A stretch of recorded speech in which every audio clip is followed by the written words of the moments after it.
नमस्कार बंधु आज छोटो माथा रान्ना निये एसेছি কাবাব বানাবো চিকেনটাকে এরকম চিকেন কেটে ধুয়ে পরিষ্কার করে নিয়েছি চিকেনটা এবার মশলা মাখিয়ে নেব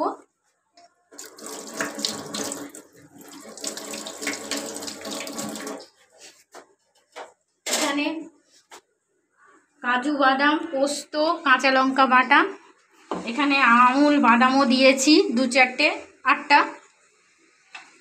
এখানে গোলমরিচ এখানে ছা মরিচ আর এখানে টক দই আদা রসুন কর্নফ্লাওয়ার ময়দা ফেস ক্রিম জায়ফলটাকে একটু দিয়ে দেবো কুড়ে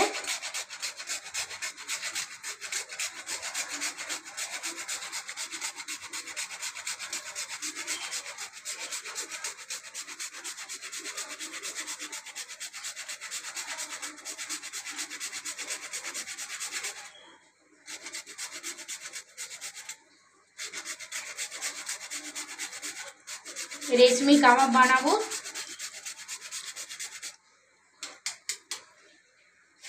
হয়ে গেছে নুন দিয়ে দেবো পরিমাণ মতন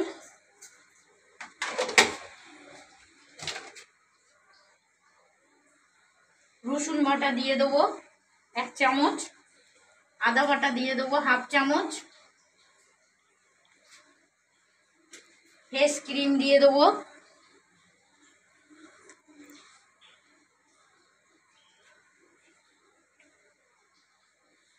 টক দই দিয়ে দেবো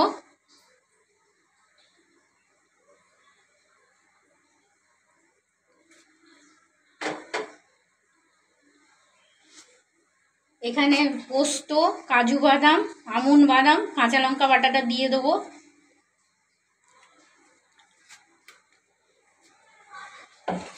গোলমরিচ গুঁড়ো দিয়ে দেবো লেবুর বদলে একটু ভিনিগার দিয়ে দেবো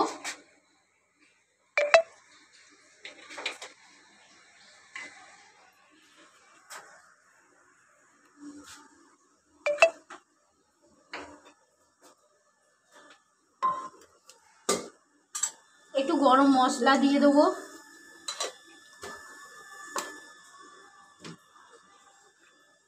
একটু সয়া সস দিয়ে দেবো টেস্টের জন্য খুব ভালো খেতে লাগবে জিরে গুঁড়ো দিয়ে দেবো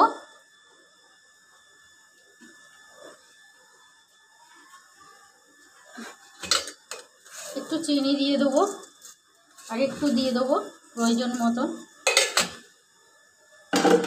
এবার ভালো করে মেখে নেব প্রত্যেকটা জিনিস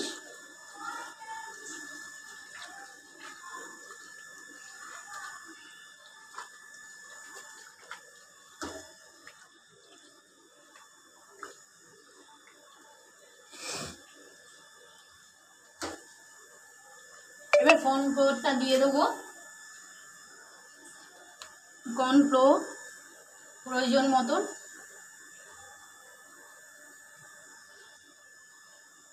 একটু ময়দা দিয়ে দেবো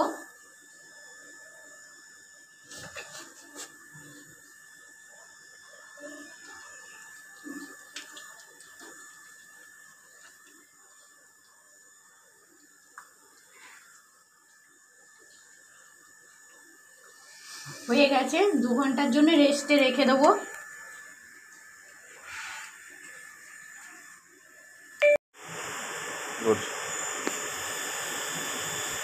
রেশমি কাবাবের জন্য চাটনিটা বানিয়ে নেবো এখানে আদা রসুন কাঁচা লঙ্কা দিয়ে দেবো এখানে ধনে পাতা পুদিনা পাতা সব কেটে ধুয়ে পরিষ্কার করে নিয়েছি গোলমরিচ গুঁড়ো দিয়ে দেবো লেবু না দিয়ে আমি টক দই দিয়ে দেবো এটাতে খুব ভালো টেস্ট আসে লেবুর থেকেও নুন দিয়ে দেবো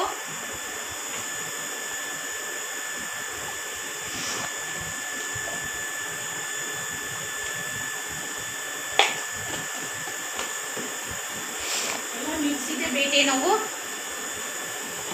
কিছুক্ষণ বাদে ফিরে আসছি নমস্কার বন্ধু, কিছুক্ষণ বাদে ফিরে এলাম। এই যে কাবাবটা রেখে দিয়েছিলাম 2 ঘন্টার জন্য রেস্টে, তা হয়ে গেছে।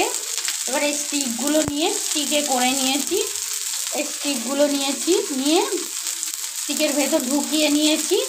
এবার চাটুতে সাদা রিফাইন তেল দিয়ে দিয়েছি। এবার এটাও দিয়ে দেবো। এবার চাপা দিয়ে দেবো।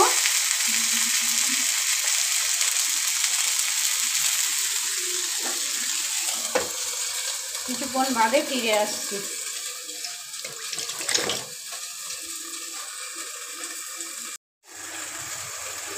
নমস্কার বন্ধু, কিছুক্ষণ বাদে ফিরে এলাম। আমার কাবাবটা হয়ে গেছে, রেশমি কাবাব। দেখুন, পুদিনা চাটনি করেছি। পুদিনার চাটনি দিয়ে রেশমি কাবাব খেতে খুবই ভালো লাগে, খুবই মজাদার। আপনাদের যদি ভালো লেগে থাকে লাইক করবে, সাবস্ক্রাইব করবে, শেয়ার করবেন। আজকের মতন বিদায়।